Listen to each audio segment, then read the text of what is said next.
Hello, my viewers and subscribers. Welcome to another episode of Jamaica Politics Uncovered. If you are a new subscriber, welcome. If you're a returning subscriber, welcome back.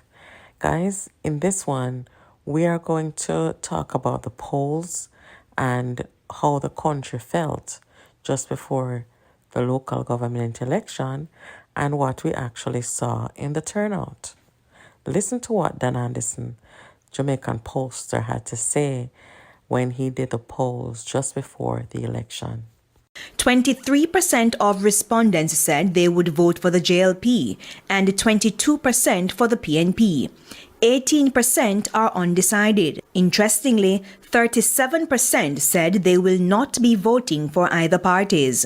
Now, in Primetime News Sunday, we told you that 40% of respondents said they would not vote in the upcoming local government elections. Mr. Anderson also asked respondents what could get people to vote.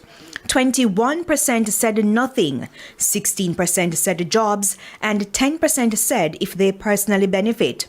Others wanted infrastructure such as road, light, and water to be fixed, and for political representatives to be more visible in the constituency.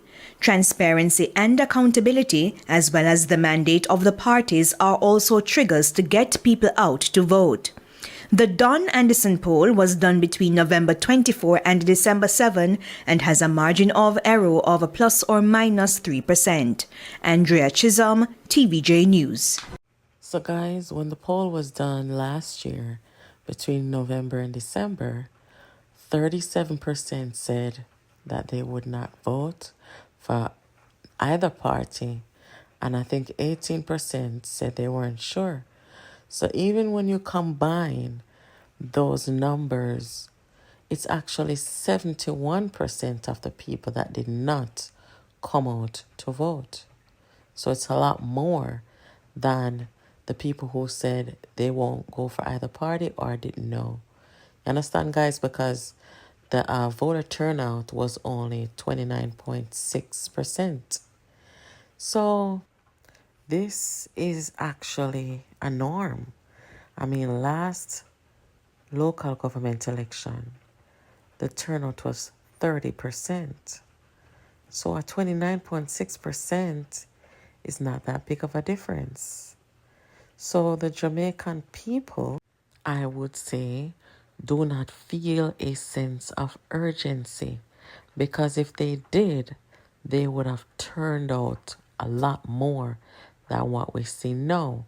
And it doesn't matter that it's local, right? When a people really feel a sense of urgency, they come out and vote. In the United States in 2020, that general election where Joe Biden and Donald Trump were on the ballot, it is the highest voter turnout that America had seen. In the midst of COVID, the height of COVID, highest voter turnout, because people decided they did not want another term of Donald Trump. So when people want change, real change, and when they see real change, and they have a burning urgency for change, you don't see 29.6% of the people come out. See a lot more than that. And if you want to see our people united, let them want change and let that change be there and see how them come out, rain or shine. Don Anderson has been focusing on voter apathy in Jamaica for the last several years. And yes, people have said in his polls that they are apathetic. And yes, apathy has been a thing in Jamaica for quite some time. And quite frankly, it is no worse this time around than it has been, you know? So I hope certainly that we see a time in the very near future where more Jamaicans want to participate in the electoral process of the country, because everybody should participate and have their say, you know. But then again, when people are not motivated and when they don't see an alternative, they're not motivated to get up and go and vote. And that's just the truth.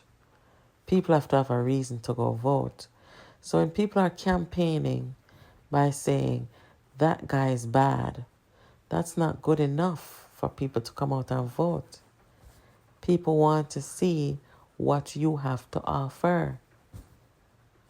People want a sense of hope from the people or the person who wants to replace the incumbent. Telling somebody that the incumbent is bad is just not good enough. It's not a message to the people. It's not a good strategy. It doesn't speak to national development. And if I had to guess, that is largely why the people have not been coming out. It's because they haven't been getting, a solid message that can persuade them to come out. I mean, really, this is not good for democracy, guys, and certainly not good for our country. I think, to be honest, I think our entire political style, need to shake up. The way we are relating to the people or lack thereof. The way that we use language, I mean, one of the things I've noticed with Jamaica politics compared to other places, we don't use a town hall style of campaigning.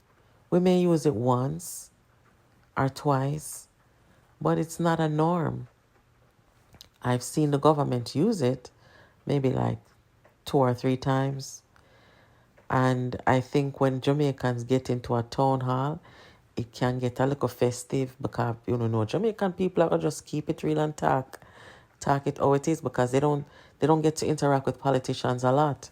So when they're brought into the town hall space, they have a lot to say and they're gonna say it. And that's okay. That's what you want in a democracy.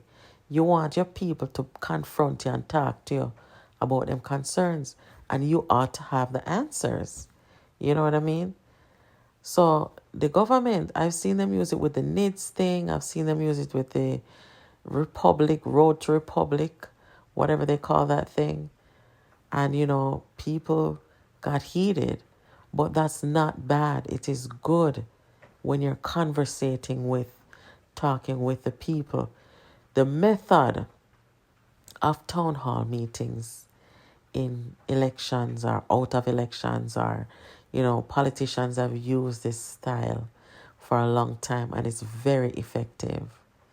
A certain people can do a town hall style because some people, them just not have what it takes if people take the time to come out, come listen to them and talk to them.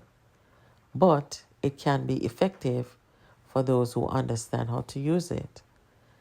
And as you saw in the polls, the people said that they don't talk to their representatives enough, they don't see them enough. And this is a cause for concern. And if the politicians them not pay the people them the mind, the people them surely not pay them the mind either. And that's just how Jamaican people are. Them not gonna run down nobody. You understand? Including on election day. You're gonna see, 70%, 71% of the people saying they're not gonna vote. Now it will be interesting to see the voter turnout for the next general election. We saw 37%, I think, in 2020. Yeah. Some people might say, oh, COVID had something to do with it. Maybe, maybe not. I don't know. But COVID certainly had nothing to do with the local. So if people really want to change, they would have come on. But we didn't see that. Right? So let us see if this apathy continues. See if it gets worse. See if it sustains or if it changes. Keep it locked here to Jamaica Politics Uncovered, guys. Make sure you're subscribed. Make sure you're sharing the content. You have your notification on. And make sure that you are inviting your friends over here on this channel. See you next time.